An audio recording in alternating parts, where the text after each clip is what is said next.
conservative, Christian, mother, wife, Air Force veteran, gun rights advocate. This is Stacy on the Right. Here's your host, Stacy Washington. Welcome into Hour 3 on a Friday night. We have Alexander Salter, economics professor at the Rawls College of Business at Texas Tech University, comparative economics research fellow at TTU's Free Market Institute, and a contributor to Young Voices. Welcome into the show, Alexander. Stacy, thank you for having me back.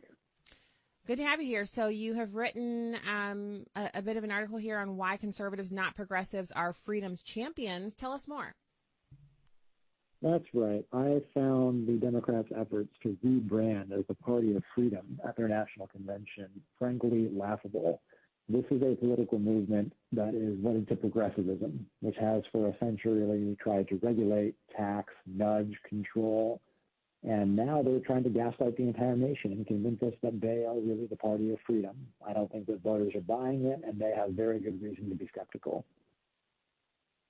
So the kind of patriotism that we saw, there were a lot of American flags, and it was nice to see the Democrats engage in a little flag waving, but the policies should also match.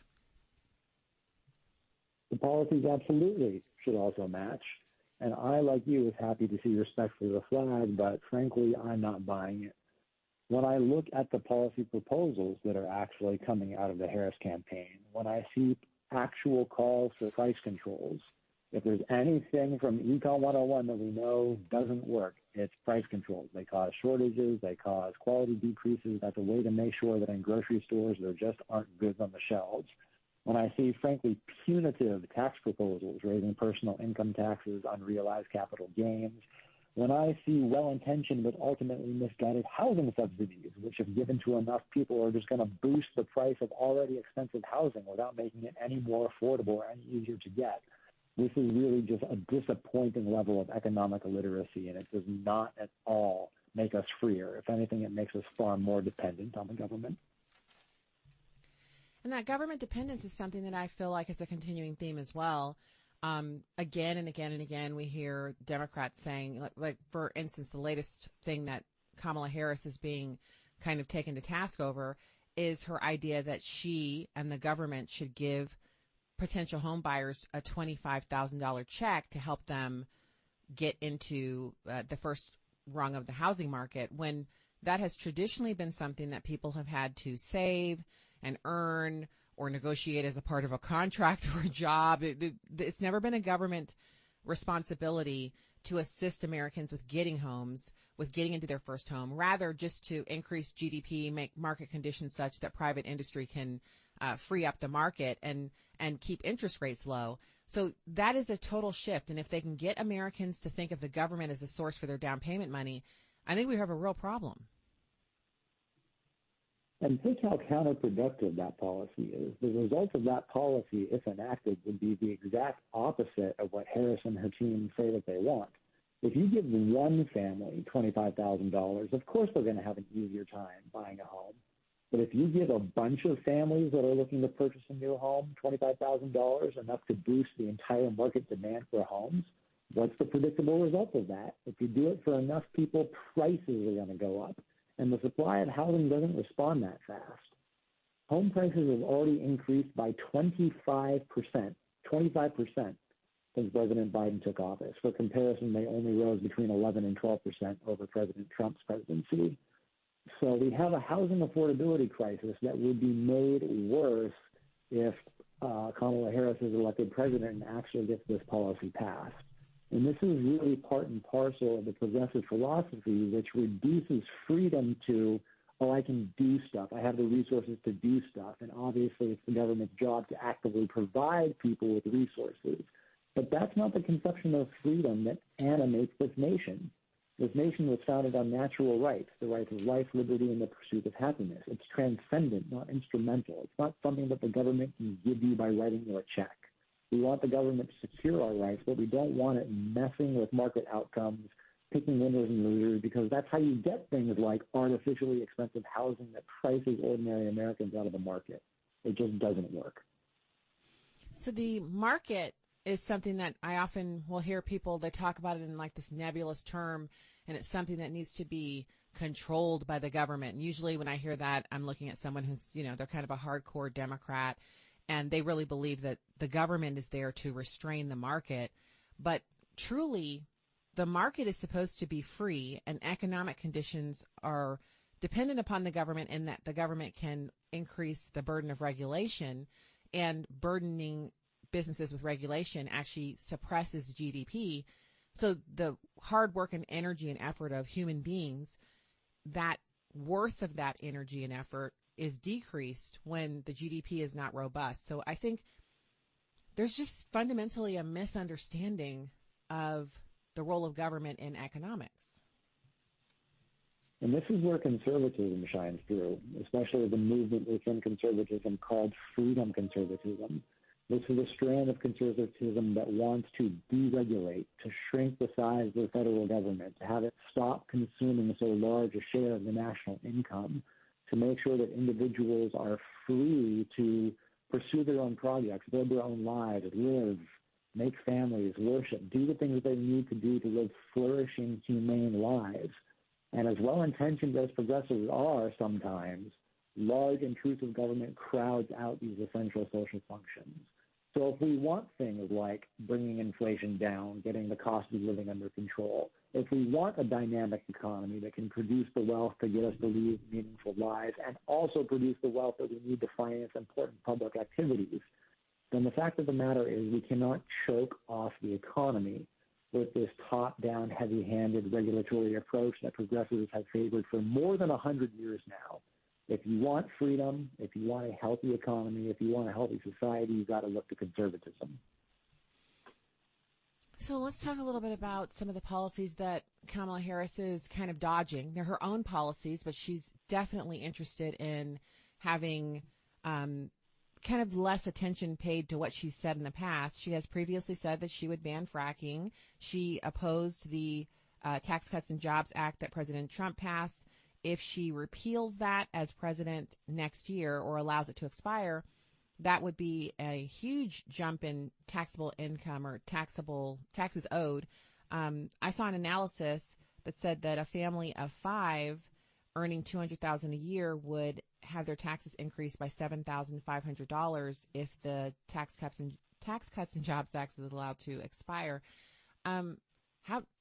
Do you think Americans are actually aware of just how serious allowing that legislation to expire could be for their bottom line? Unfortunately not. The Democrats are doing a pretty good job of promoting this line that they only want to raise taxes on, quote unquote, the rich. So individuals making more than $400,000, corporations, they have that proposal for unrealized capital gains taxation on individuals with a net worth of more than $100 million. Most Americans look at that and think, well, I'm not that wealthy. That doesn't apply to me, so I don't need to worry about it. But the more you think about it, the more dangerous it looks. First of all, the top 1% of income earners are already paying more than 45% of all federal income taxes. So this narrative that the left likes to push of the rich skimping on their taxes just doesn't hold water. It doesn't make any sense. Corporations are frequent whipping post to lay our problems on. But the fact of the matter is when you raise corporate taxes, owners of corporations are only one party that could potentially bear that burden. The other two, and this is usually actually the larger effects of these laws, is consumers who pay for it in the form of higher prices, and workers at these companies who see slower wage growth because they have less capital to work with. And so, again, you have all these simplistic stories. We're going to make the rich pay their fair share. Well, that sounds good, but when you actually look at what these policy proposals do, they really throw a wrench in the economy's gears. They make us poorer right away, and they inhibit the economic growth that we need to lift more and more people out of poverty into the middle class. It's totally counterproductive, and I wish that we could get away from it. Yeah, I do. But it all hinges on having good economic education for people. And that should be happening in K through 12 and then in graduate school and undergrad. But we're not seeing that. Instead, we are really seeing a doubling down on a kind of economic illiteracy. And as that continues to spread, it becomes harder and harder for people to absorb the truth because they're adamantly fighting against things that they believe are bad for them, which honestly, the free market is good for Americans. It's the reason why a lot of people want to come here to live. It's the primary draw. You talk a lot about this. You talk in your article about affirming at freedomconservatism.org, affirming principles like liberty, the pursuit of happiness, the foundation of prosperity, full faith and credit, a nation of laws, not men, Americans by choice, out of many one, and so on. That this is a lofty and beautiful list, but how do we get people to understand these concepts? First and foremost, we have to stop being ashamed of who we are. We have to proudly and unapologetically proclaim our values in the public square. There is something exceptional about this nation. It's extraordinary what America has managed to do in her approximately 250-year history. This is astounding that we've been able to achieve a nation by reflection and choice rather than accident and force, as the Federalist Papers say. And there's a reason, as you just pointed out, that so many people from around the world want to emigrate here. You don't see people from free countries looking to live and move to authoritarian countries. Living here is a blessing. It is a privilege, and we should treat it like that. We absolutely also need better economics education. Frankly, economists have not done a very good job in the past 10 to 20 years drilling home the fundamentals about how markets work. And we could have an entire conversation about what's wrong with how we teach economics at the undergraduate and graduate level. Suffice it to say that not enough economists actually believe in economic principles anymore. They're more wedded to this idea that, everything is dependent, everything is contingent, everything is complicated, we can't say any clear relationships about anything. But of course we can. We know how markets work. We have these basic economic principles that tell us how wealth is created, how it can be productively distributed. We have a pretty good understanding of how the free market works, and I think that we know at this point, we know that as an engine of wealth creation, it works better than any other feasible system. So we got to get back to sound economics education. We have to get back to proclaiming American exceptionalism and what makes this nation valuable. And let's be clear, there's actually some debate among conservatives about whether we should go on a more nationalist Hamiltonian direction or a decentralized state and local government Jeffersonian tradition. But even given those disagreements, the overlap is astounding. We agree on so much. We have this wonderful tradition that respects the Declaration of Independence, that respects the Constitution. And we should carry these values forward and not relinquish them because there's too much at stake to let them fade away. Yep. The big moment for us is to recognize when liberty is at jeopardy and then do everything we can to step in and save it. And I think your work as a professor educating students, it goes miles and miles and miles. But we need more people like yourself who are willing to speak about the free market system honestly and share that information with students. We really need that pretty badly. We're so grateful for your time tonight. Thank you for joining me here on the program, and have a wonderful weekend. Thank you, Stacy.